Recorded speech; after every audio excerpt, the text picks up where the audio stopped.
Hello y'all. I hope everyone's having a good day. This video is going to be about communicating with someone who is hard of hearing or have a cochlear implant. Just giving you 3 tips to make their day, honestly. Because a good conversation is hard to come by sometimes. But yeah, let's start with 3 tips. 1, be patient. I think everyone should be patient when they're meeting a new or actually with anyone. So what I mean by being patient is that we're gonna ask you to repeat probably almost all the time. And I know you could have a really bad day or you just don't feel like it. Just be sure to understand that we take it personally sometimes when you are impatient with us, because we automatically think that we're a burden to talk to. Yeah, a lot of people would say never mind or sigh or roll their eyes. Please don't do that. It just makes us feel, it just doesn't feel good at all, because we work really hard to get where we are and we're still continuing to improve with our hearing. It's just not always perfect, and you should take it as a compliment if we keep asking, please repeat, because we want to hear your story. We want to know what you're asking us. Believe it or not, we're good listeners, which is kind of ironic. But anyways, please be patient. That's like, I think it's one of the most important tip there is when approaching someone with a disability or someone who, again, anybody. I think everyone deserves patience and love and respect. So I think everyone deserves that. The reason why I brought this up, be patient the first time, because that's the first tip, because I come across a lot of cashiers, especially at noisy places, like a fast food restaurant. Before I talk about this cashier, when I come into the room,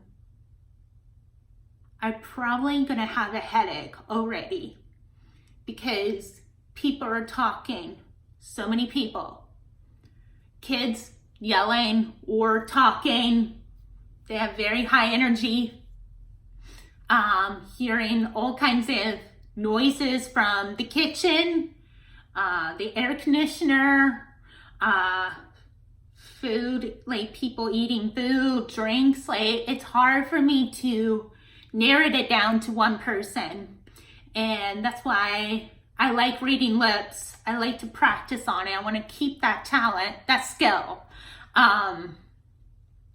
because it's a good skill to have. Anyways, when I come up to the cashier, I thought it's just a typical order, tell my name, and I'm done. Like, I pay and I'm done. That doesn't always happen. She has to ask something about how many I want, and I didn't get that. I didn't understand her at all, because she looks down and mumbled. Well, do you want this much? Like, really mumbled. I could not understand her at all. And so I asked her to repeat. And she said it again. And I said, look, I'm sorry. I have a cochlear implant. I'm hard of hearing. Will you please repeat that a little bit louder, please? Like, I'm trying to get her to look at me so I can read her lips, and a little bit louder, see if I can hear some words out of it. It's always, I'm always dealing with puzzles. You know, if I hear some words that I didn't read, and I read some words that I didn't hear, and just try to connect them, what she's trying to say. And I didn't get any of that. And I asked her again, and I apologize. I don't know why I apologize, but it's a little habit of mine. And she rolled her eyes as she sighed, like, I gotta tell you, that's like a knife. Like, that hurts so much. And it brought back a lot of bad memories. It's kind of like a trigger, and I'm sure I'm not the only one who has that. But I try to get over that quickly, because I went through it before. I'm just gonna ignore what just happened and deal with it later. So I find patience to be an important tip when talking to someone. Number 2. I hopefully say this word right. Enunciate. Please, please enunciate.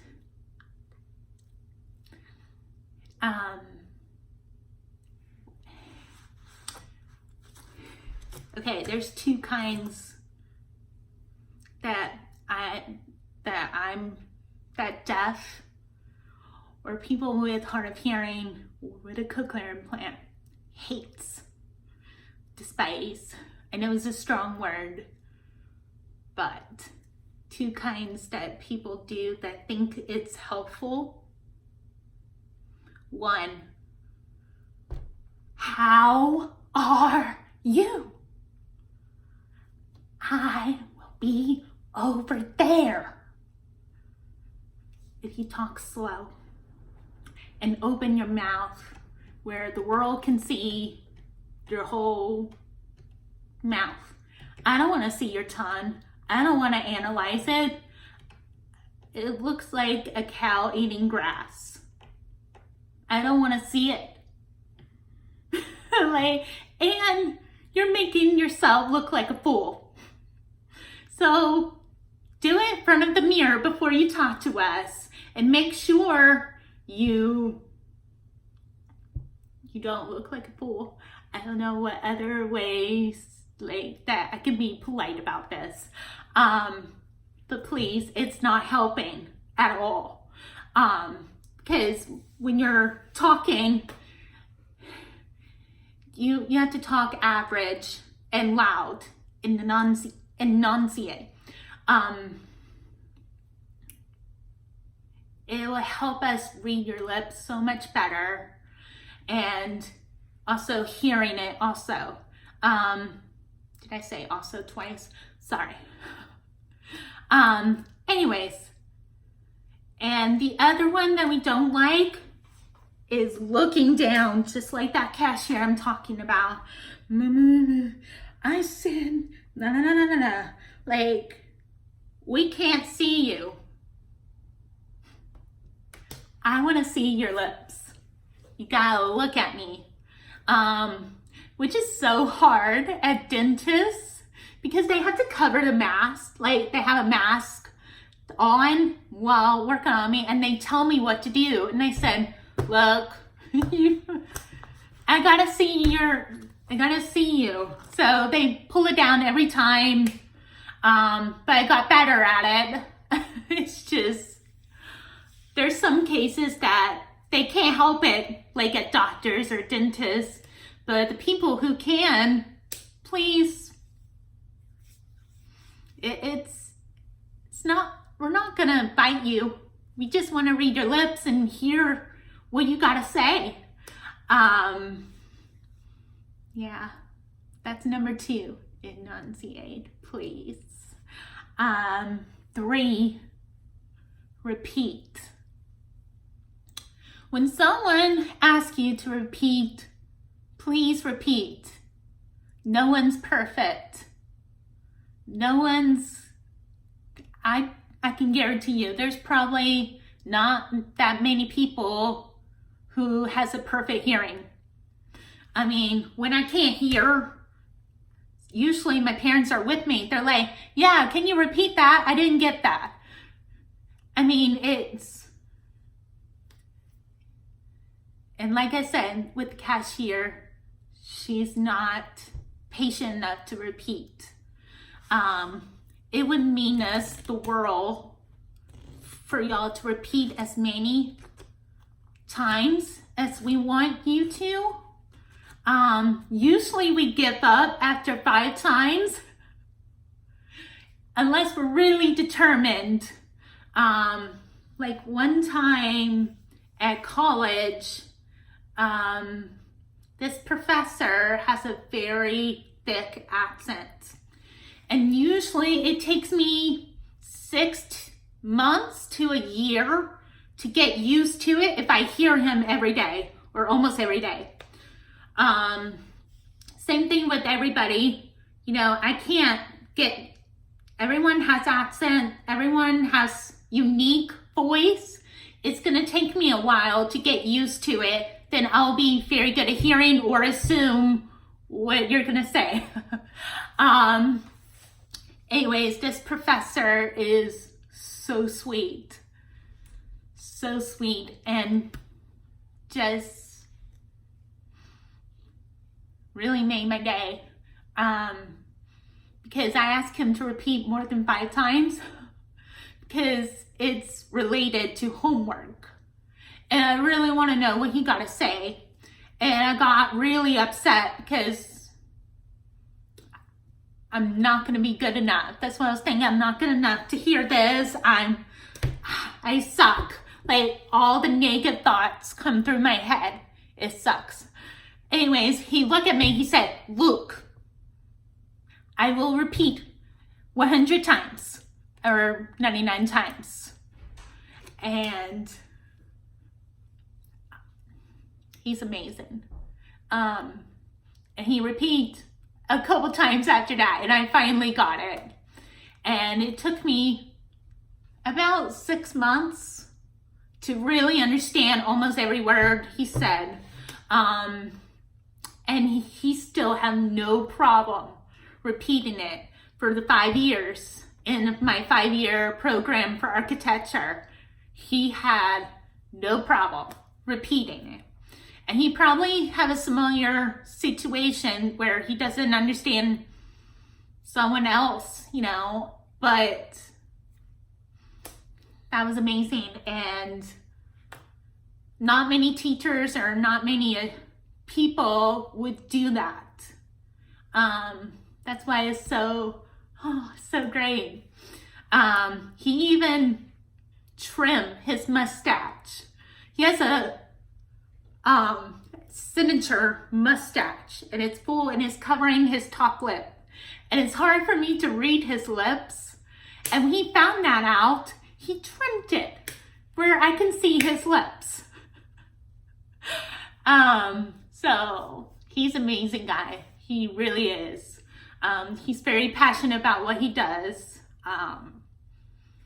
Anyways, that's my 3 tips for communicating with someone who is hard of hearing. 1, be patient. And remember, we all should be patient to each other. We should show respect, love, and patience. Every time we meet someone, you gotta do those things. Doesn't matter if your days suck. Everybody's going through life, going through different things, and the least you can do is be patient, be understanding, show love. Just be there for them, because we're all going through all kinds of things. 2, enunciate. I hope I said that right. I'm working on it. There's still a lot of words that I need to practice on pronunciation. No, pronunciation. Oh, I think I said that right. I'll work on it. Anyways, please don't look like a cow eating grass or look like a super shy, grumpy person that feels like you have to hide your lips. Just look up, talk to us, just define your words, just be normal. Yeah. And 3, repeat. It'll be so nice if you repeat as many times you can. Usually we give up. Just repeat until we give up. Or write it down, or talk about or say something differently. Because we tend to give up on ourselves after many times because we don't like to be a burden. That's our number one thing when we're talking about, like, talking to someone, or we hate to be a burden because we feel like that almost our whole lives, and it's just not a good thought. And I'm still working on it. I'm embracing it. I'm embracing what I got. Yeah, those are 3 tips, and I hope these are helpful, and I'll see you later.